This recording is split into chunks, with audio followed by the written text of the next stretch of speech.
इमाम हुसैन ने आके ना जनाब फारूक आजम से कहा, खुतबा दे रहे थे बच्चों की तभी शुरू में, पता नहीं क्या बात है इमाम हुसैन के दिल में, कहने लगे उमर नीचे उतरो, ये मेरे नाना का मिंबर है,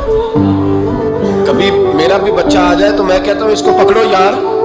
बच्चों को तो नहीं ना जुम्मों में मतलब जिक्र किया जा, उतरना मेरे नाने का मिंबर है। जनाब उमर उतर के नीचे खड़े हो गए,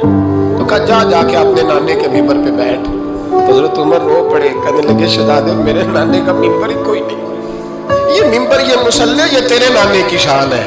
थोड़ी देर खड़े रहे तो इमाम हुसैन कहने लगे अच्छा कोई नहीं आपके नाने का मिंबर का नहीं, का चलो फिर मेरे नाने के मिंबर पे बैठ जाओ। जब हजरत उमर बैठे तो बड़ा शानदार जुमला का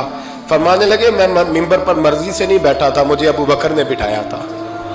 और फिर हुसैन के कहने पे मैं उतरा हूँ, अब मुझे हुसैन ने बिठाया है, अब किसी की जुर्रत है तो उमर को उतार के दिखाए।